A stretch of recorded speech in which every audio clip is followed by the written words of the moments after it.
Right now, on March 12th, 2026, the United States is spending $4 million to shoot down a drone that cost $30,000 to build. That math is not a rounding error. That is an active war. Here is what the headlines are missing. Iran has figured out how to financially bleed the most expensive military in human history without ever matching it, weapon for weapon. This is not ideology, not a debate about who is right or wrong in the Middle East. This is arithmetic. Cold, unavoidable arithmetic with no clean answer on the table. Since February 28th, when U.S. and Israeli forces launched strikes on Iran, Tehran fired back, not just with missiles, but with thousands of Shahed 136 drones hitting Gulf states simultaneously. The Shahed 136 costs between $20,000 and $50,000 to manufacture. The U.S. Patriot PAC-3 MSE interceptor used to shoot it down costs approximately $3.7 to $4 million per missile. That is a cost ratio of up to 100 to 1 in Iran's favor. And then there is the THAAD interceptor, which costs between $12 and $15 million per shot for ballistic missile defense. Kelly Grieco at the Stimson Center ran the numbers and found that for every $1 Iran spends producing a Shahed, the UAE spends between $20 and $28 to intercept it. According to Western sources cited by Military Watch, in just 5 days of conflict, the U.S. expended over 800 Patriot interceptors, more than the entire Russia-Ukraine war combined. At $3.7 million per missile, that is roughly $3 billion worth of interceptors burned through in under a week, defending against drones that cost the price of a mid-range car.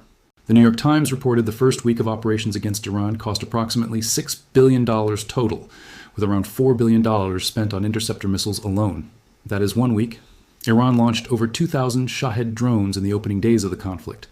Bloomberg reported that even after strikes hit Iranian production sites, manufacturing slowed but did not stop. Analysts told The National that Iran may produce hundreds of new Shaheds per week. Production is deliberately decentralized, with each factory reportedly having 2 backup sites ready. Here's the structural problem.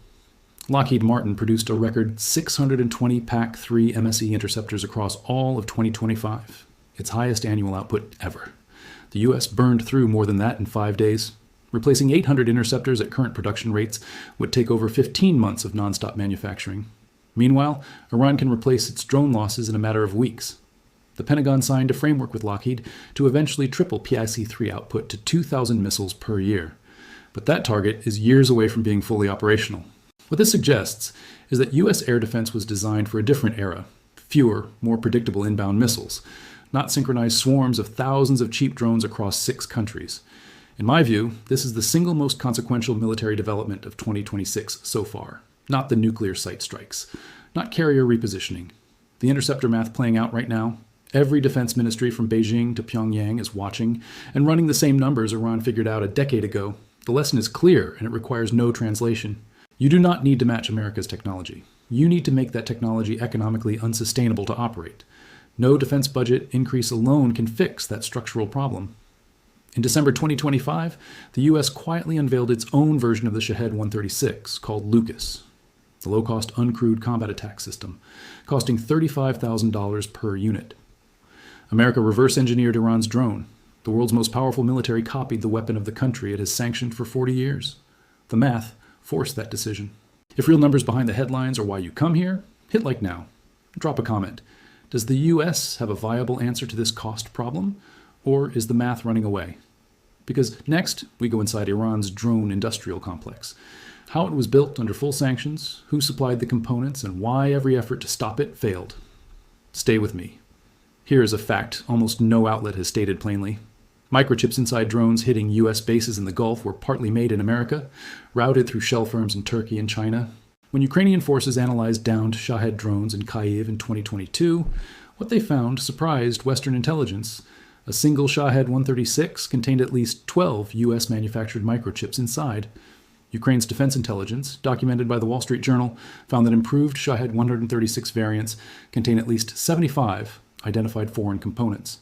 The largest share by origin comes from U.S. manufacturers. These are not black market military chips. They are civilian, commercially available parts, legal to manufacture, legal to sell, and extremely difficult to control once they enter global trade. That is the structural weakness at the center of every sanctions regime Washington has built against Iran. You can sanction the factories. You cannot sanction a chip sold legally to millions of customers every year. Iran spent roughly 15 years perfecting its rerouting operation. U.S. Treasury sanctioned procurement networks spanning Iran, Turkey, the UAE, and China in multiple rounds, yet the components kept moving. On February 25th, 2026, 3 days before the conflict began, OFAC sanctioned over 30 entities, including 3 Turkish shell companies set up specifically to route drone components into Iran. Those Turkish firms were incorporated in Istanbul in late 2024. Some had declared capital of just $3,400, registered at residential addresses, covering food, textiles, chemicals, and electronics. This is textbook procurement evasion, and it works precisely because the components being moved are not weapon systems. They are everyday electronics flowing through global trade by the tens of millions every month. The engine inside the Shahed 136 tells the same story. It is based on the German-made Limbach L550E aircraft engine. An Iranian company called Mado reverse-engineered it starting around 2007 per Iran Watch research. By the time the Shahed program reached industrial scale, Mado had become the primary domestic engine supplier for the entire series, built on years of accumulated technical knowledge. Iran did not just build a weapons factory, it built an industrial learning program disguised as a commercial procurement network. That distinction matters enormously when you try to dismantle it from the outside. The IRGC's Shahed Aviation Industries and state manufacturer HESA are both fully sanctioned by the US, EU, and UN. Both continued operating throughout the entire sanctions period without interruption. In my view, this is what most analysis consistently gets wrong. Sanctions work best against traceable high-value imports. They work poorly against systems built entirely on commercial consumer electronics. Iran's engineers understood this and built around it deliberately. The Shahed needs widely available chips, not advanced ones. Its engine needs reverse-engineered motorcycle technology, not aerospace manufacturing. Every design choice maximized what sanctions structurally cannot reach. That is not accidental engineering, it is a deliberate doctrine. Validated by every year, the program expanded despite maximum pressure campaigns. The Foundation for Defense of Democracies found Iranian researchers collaborated with universities in the US, UK, and Australia through Sharif University of Technology, later sanctioned for its role in military programs. Academic exchange transferred knowledge that ended up in weapon systems. Controlling hardware exports is hard. Controlling the movement of human knowledge across international academia is essentially impossible. Then there's the Russia dimension. Iran did not just supply drones to Moscow, it transferred the full production blueprint. Russia built the Alabuga factory into Tarstan and began mass producing the Jiran 2 variant. By August 2025, Alabuga was reportedly producing over 5,500 units per month according to Ukrainian Defense Intelligence, a rate far exceeding Iran's domestic output and built entirely on Iranian technology. If Iran's factories are struck and damaged, Russia's Alabuga plant now represents a potential resupply source, according to David Albright at the Institute for Science and International Security. Bloomberg confirmed on March 11, 2026, one day before this video, that Iranian Shahed production slowed after US and Israeli strikes on facilities but has not stopped. The decentralized design is working. What this suggests is that Washington is attempting to solve a distributed, commercially rooted industrial problem with targeted strikes and sanction lists. Those tools were not designed for this class of adversary. Iran does not need to rebuild a sophisticated weapons complex after being struck. It needs to rebuild something closer to a motorcycle engine made from consumer parts. That recovery timeline is fundamentally different. Next, we examine what this means for the Gulf, who is running low on interceptors, who is shifting procurement, and why Ukraine's drone innovation may be the most critical military export available. Stay with me. 4 days into the conflict, at least one U.S. Gulf ally was already running low on interceptors. A regional source told CNN, "It's not panic yet, but the sooner they get here, the better." That quote landed on March 4th, 2026, less than a week after the war began on February 28th. 6 days. That is how long it took for the cost equation to become a crisis in the field. CBS News confirmed on March 5th that Gulf states were dangerously low on interceptors and had asked Washington to expedite supplies. They were told a task force was being created. It was not moving fast enough. Middle East Eye reported the U.S. was effectively stonewalling those requests. A former U.S. official described it. Whatever munitions were produced in recent months had been fired in just a few days. The UAE destroyed 241 ballistic missiles and 1,385 drones since February 28th, per its own defense ministry. Bahrain intercepted 106 missiles and 177 drones. Kuwait provided daily depletion updates.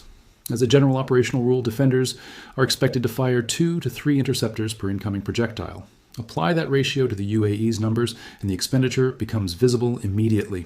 Meanwhile, the U.S. was pulling air defense assets from somewhere else entirely, South Korea. The Washington Post confirmed on March 10th the U.S. Army had begun moving THAAD components to the Middle East, South Korean President Lee Jae-myung confirmed the withdrawals on March 9th and formally objected. The radar being redeployed was described by analysts as a strategic tool for monitoring deep into Chinese territory. That is a strategic cost that appears on no missile expenditure ledger. The U.S. is not just burning through interceptors in the Gulf, it is reducing its surveillance and defense posture in the Pacific to do it. Military Watch reported that analysts estimate the U.S. THAAD interceptor inventory has likely fallen to around 200 missiles or fewer. Replenishing wartime expenditure at current production rates could take 18 months. The THAAD radar in Jordan was reportedly struck during Iranian attacks in early March, per satellite imagery. A second radar in the UAE was also reported as lost. In my view, the radar losses matter more than the interceptor counts. A THAAD radar costs approximately $500 million without it. The remaining interceptors cannot function at their designed capability. Secretary of State Rubio captured the structural problem on March 4th in a single sentence. Iran produces over 100 missiles a month. Compare that to the 6 or 7 interceptors that can be built in a month. 6 or 7 against 100. That ratio is not a temporary production gap. It is a structural feature of a defense industrial base built for a different era, one without sustained mass volume adversaries. The question Kelly Grieco at the Stimson Center asked publicly is exactly the right one. Does the defender run out of interceptors, or does Iran run out of missiles and launchers? That race defines this conflict. On March 10th, Zelensky confirmed that 11 countries, including the US, Gulf states, and European nations, had contacted Ukraine requesting interceptor drone systems. Some requests had already been fulfilled. Ukraine spent 4 years building the answer to this problem. When Russia launched Shaheds against Ukrainian cities in 2022, Kiev had no spare Patriots. It built cheap counter-drones instead. In January 2026 alone, Ukrainian forces shot down a record 1,704 Shahed drones. Per Kuwa defense analysis, 70% of those kills came from interceptor drones, not missile systems or aircraft cannon. The Ukrainian Sting interceptor costs approximately $2,500 per unit. The Merup's fixed-wing interceptor costs around $15,000 and has recorded hit rates as high as 95% in combat testing per Kuwa. The Financial Times reported the UAE inquired about 5,000 Ukrainian interceptor drones. Qatar expressed interest in 2,000. Kuwait was also exploring purchases. A PAC-3 MSE costs over $13.5 million. Ukraine's Sting costs $2,500. That ratio exceeds 5,000 to 1 $1, even accounting for both systems addressing different threat tiers. What this suggests is that Gulf states are purchasing the solution Iran itself forced into existence: low-cost, mass-produced counter-drone systems developed in live combat against the same Iranian weapon. In my view, this is the central irony of the conflict. Iran's drone doctrine forced Ukraine to innovate. Ukraine's innovation is now being exported to defend the Gulf from Iran. The weapon created the counter-weapon. Ukraine's export here is not purely commercial. Kiev stated explicitly it views this as geopolitical leverage, trading drone expertise for the advanced Western weapons it cannot manufacture on its own. Next, we look at what this means for the global defense market, in which countries are accelerating low-cost drone programs, how warfare economics are being repriced, and what the Lucas program reveals. Stay with me. Here's what almost nobody is covering. China's military analysts have been documenting every single engagement of this conflict, because they're running the same math for Taiwan. Modern Diplomacy reported this week that Beijing's strategists are specifically studying how Iran's drone saturation exposes gaps in U.S. layered defenses, gaps that also exist in the Pacific. The scale difference is stark. Iran's Shahed program produces tens of thousands annually. China's Polytechnologies disclosed a government order for nearly 1 million kamikaze drones by 2026. Every THAAD interceptor fired in the Middle East right now means one fewer interceptor protecting Taiwan and South Korea. Foreign Policy reported this week those stockpiles are already under strain. What this suggests is that the Iran conflict is functioning as a live stress test of U.S. air defense doctrine, not a war game, a real one, and China is reading the results in real time. Here's a layer that got almost no Western coverage. Al Jazeera reported March 11th that Iran may now be navigating its drones using China's Beidou satellite system, not GPS. The U.S. can jam GPS. It cannot jam Beidou. Former French intelligence director Alain Juillet said this week, Iranian missile accuracy has visibly improved, and Beidou access is the leading explanation. If confirmed, that removes one of Washington's key asymmetric advantages: GPS denial and spoofing. In any conflict where adversaries route through Beidou, that tool effectively disappears. The Council on Foreign Relations noted on March 9th that the U.S. spends less than 0.5% of its defense budget on what it calls precise mass capabilities, cheap, scalable, high-volume drones.